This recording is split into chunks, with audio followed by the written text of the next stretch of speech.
स्वागत है आप सभी का YouTube चैनल आर्किटेक्ट जोन में। आज मैं आपको एक मध्यम वर्ग की ज़रूरत के हिसाब से मिडिल क्लास की ज़रूरत के हिसाब से प्लॉट साइज बताऊंगा कि कितने स्क्वायर फीट तक का प्लॉट आपको लेना चाहिए और उसकी डायमेंशन क्या होनी चाहिए। देखिए, मध्यम वर्गीय की ज़रूरतों के हिसाब से कम जो प्लॉट साइज जो है 1200 से 1300 स्क्वायर फीट का होना चाहिए, क्योंकि इससे कम में उनकी ज़रूरतें नहीं पूरी हो पाती। परिस्थिति अनुसार उसकी फाइनेंशियल कंडीशन क्या है, काफ़ी सारी चीज़ें मैटर करती हैं। मैं फाइनेंशियल कंडीशन पर नहीं जाऊंगा, मैं बात कर रहा हूं उनके ज़रूरतों के हिसाब से। आप 1200 से 1300 स्क्वायर फीट में आप एक 5 सीटर कार खड़ी कर पाएंगे और आप एक मोटरसाइकिल खड़ी कर पाएंगे, यानी कि 2 व्हीलर। और उसके बाद में आपको 140 से 150 स्क्वायर फीट के 2 से 3 रूम मिल जाएंगे। 3 रूम इसलिए ज़रूरी हैं मिडिल क्लास के लिए। एक हो जाएगा ड्राइंग रूम जिसमें गेस्ट वगैरह आएंगे, दूसरा हो जाएगा कि स्टडी रूम जिसमें बच्चे वगैरह आराम करेंगे, उसमें पढ़ाई करेंगे, और तीसरा हो जाएगा आपका खुद का पर्सनल बेडरूम। तो ऐसे में क्या है कि 3 रूम तो निकलना ज़रूरी है, और 3 रूम का साइज जो है 140 स्क्वायर फीट से 150 स्क्वायर फीट मिनिमम रहना चाहिए। अब इससे कम का कोई प्लॉट साइज है, मान लीजिए 2045 है, 2040 है, 2048 है, तो इसमें कुछ चुनौतियां आती हैं, कुछ दिक्कतें आती हैं। तो पहली दिक्कत तो ये आती है कि 2040 का 2040 का या 2045 का प्लॉट होता है, तो ये आप ये देख रहे हैं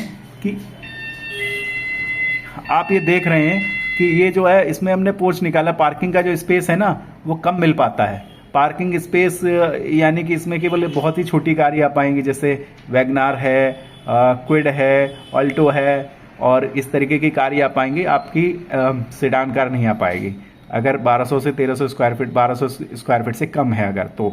और दूसरा, बेडरूम जो है वो 150 स्क्वायर फीट के नहीं हो पाएंगे। और इतने से कम में दिक्कतें क्या आती हैं मैं आपको बताता हूँ। घर में बच्चे रहते हैं अगर, तो खेलते भी हैं घर के अंदर, थोड़ी बहुत भाग दौड़ भी करते, तो होता है क्या है कि जैसे 20 फीट का प्लॉट, 20 फीट का ये चौड़ाई है, विड्थ है, तो अब दीवारें बनने के बाद में 10 नहीं मिलेगा, और आपकी लेंथ जो है 40 या 45 है, तो आपको पैरेलल में 2 रूम लेने ही पड़ेंगे। अगर 2 रूम लेंगे तो होगा क्या कि आपको ये 10 फीट पूरी नहीं मिलेगी, और होना चाहिए 10 फीट से ऊपर। है क्या, मैट्रेस का और गद्दे का साइज जो होता है 6x6 का होता है, उसके बाद में उसका हेड रहता है। फिर कुछ जगह 1-2 इंच छोड़ करके आप दीवार से रखेंगे, 4-6 इंच दूर आप उससे हटकर चलेंगे भी, बेड से सट करके तो चलेगा नहीं। तो ऐसे में बच्चे खेलते हैं, कभी हम जल्दबाजी में होते हैं, तो ये बेड के इस सिरे से दूसरे एंड से घुटनों में चोट लगती है और अनकंफर्टेबल फील होता है, इतनी जगह नहीं होती है।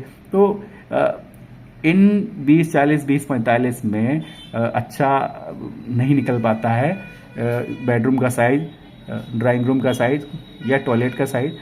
बस वो कॉम्प्रोमाइज़ करते हैं। कोशिश करनी चाहिए कम से कम 22 फीट से ऊपर की विड्थ मिले, और लेंथ जो है लंबाई प्लॉट की 45 से ऊपर होनी चाहिए। तब जा कर के आप एक ठीक लंबाई चौड़ाई का आप प्लॉट घर का नक्शा बना पाएंगे। तो अब ये तो पार्किंग की दिक्कत हुई, ड्राइंग रूम की चौड़ाई की दिक्कत हुई, और ड्राइंग रूम या बेडरूम के साइज की भी दिक्कत होती है। अब मल्टीपल आपको 2040 में मल्टीपल आपको टॉयलेट नहीं मिल पाएंगे। होना ये चाहिए पर 2 रूम एक टॉयलेट होना चाहिए। इसमें गेस्ट है तो गेस्ट का भी वही टॉयलेट है, और अपना भी पर्सनल भी वही टॉयलेट है। तो 2040 में 2045 में आप कहीं ना कहीं कॉम्प्रोमाइज़ कर रहे हैं। आप अगर हो सके कोशिश करिए कि आपको 2040 का 2045 का प्लॉट ना लेना पड़े। मिनिमम चौड़ाई उसकी 22 से 23 फीट हो, और लंबाई उसकी जो है 45 से ऊपर हो। तब आपकी जो है मध्यम वर्गीय की ज़रूरतें पूरी हो पाएंगी। अन्यथा की स्थिति में आप कहीं ना कहीं कॉम्प्रोमाइज़ करेंगे।